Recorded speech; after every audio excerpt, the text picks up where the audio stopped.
Respect and manners. Everyone put up your manners.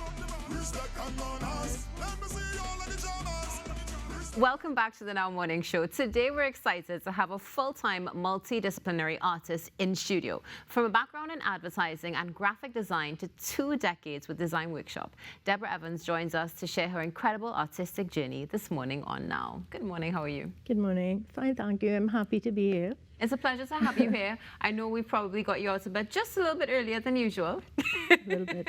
But definitely for a great cause. When we all walked on set this morning and we saw your work, blown away. Before we get into your artwork though, let's talk a little bit about the fact that you transitioned from corporates and went full-time into art. What influenced that journey? I've always wanted to have time dedicated to just doing my art. I considered graphic art to be my profession, but I really wanted to do more creative work. So the most creative I got before in advertising was being able to do I would do graphics, which I found restrictive. I wanted to experiment and use new materials and all that. So it was always in the cards for me, I think.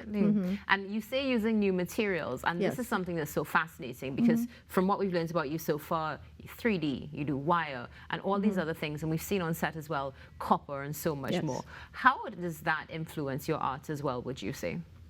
I consider myself a lifetime student because I'm always learning.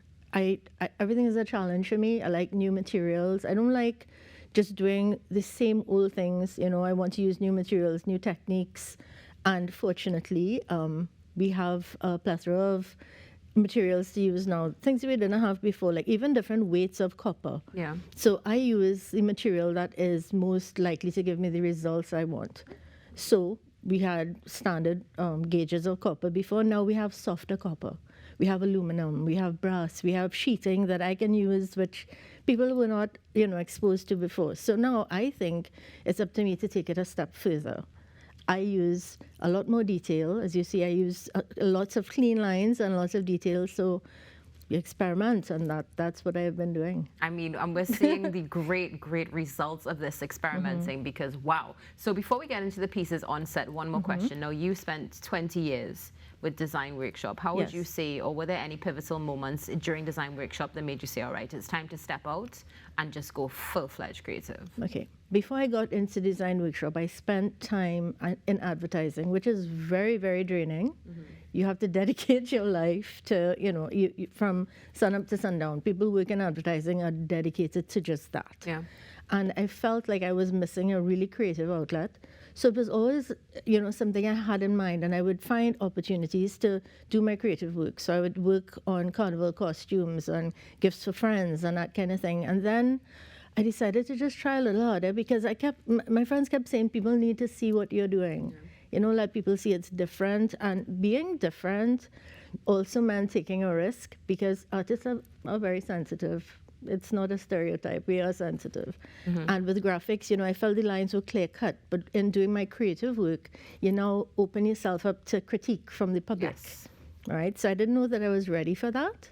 So I made small steps and I started doing like craft markets and 1 or 2 shows. And I joined the Art Society and I took little steps. So it was a lovely segue for me to move from I have not stopped completely. It's there. I still do it because I still have clients, who would request certain things from me.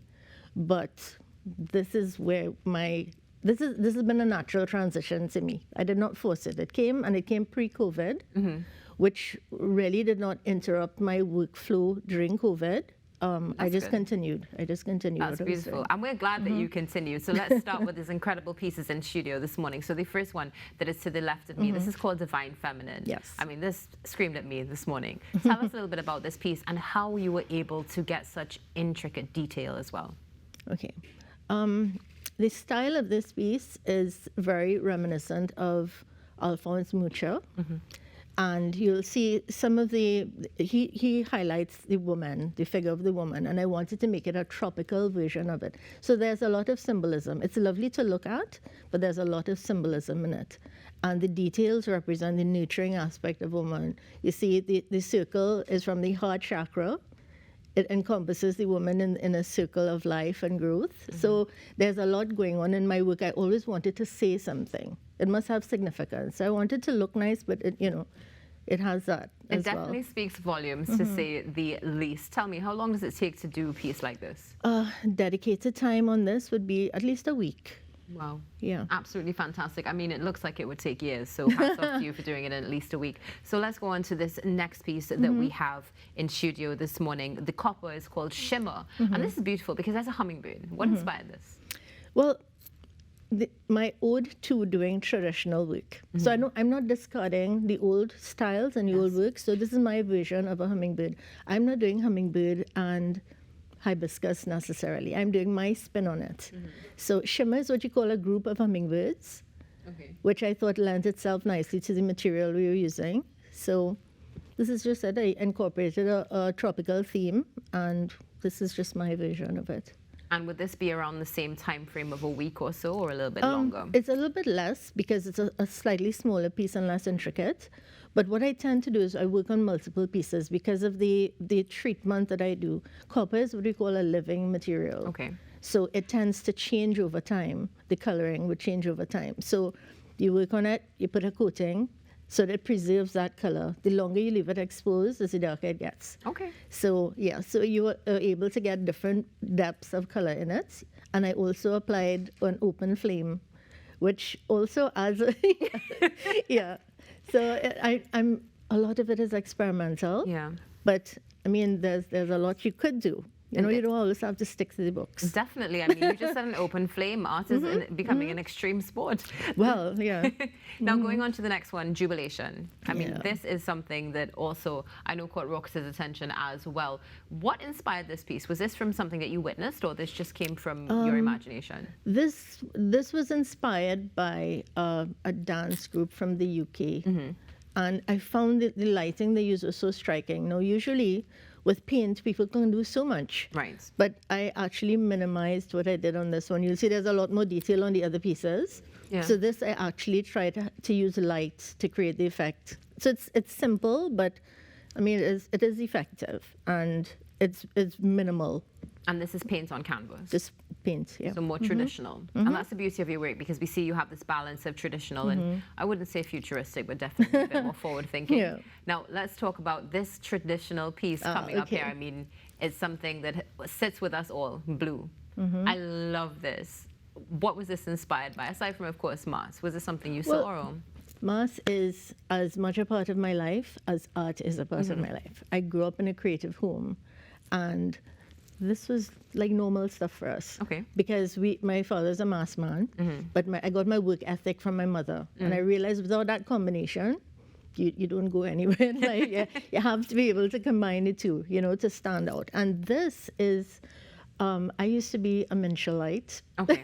I worked in Kalu Company, and when we worked there, it was a very instructive time of my life. It was a really big deal for me to work with Minchel. And Sri Canal came out with blue at the time, and it stuck with me. And this is one of my favorite. Mokos and Blue Devils are my favorites. So this is my ode to the Moko. Absolutely beautiful. And I mean, this is just a touch of some of your work. One can only imagine what more you have. So where can we get more information? Oh, I'm on Instagram, d.evans, artist. And I will say that even though I paint, painting is not necessary. I do it and I'm proficient at it, but it's not what I love the most. I like tactile projects. I like working with my hands, and I like creating with wood, especially wood. That's my favorite. I was not able to have a piece included here, but if you go to my page, you will see wood, wire, stone, glass, you name it, because there's art in everything. There's art in everything. So art is absolute life.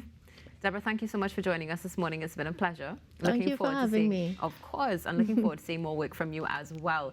So make sure that you follow Debra on Instagram. It's d.evansartist. And also on Facebook at Elysian Charms. And make sure that you stay tuned to the Now Morning Show, because guess what? All week we're going to have this incredible artwork on set. And we also have some carnival safety tips coming up right after this short break with the TTPS. We'll be back in a few moments.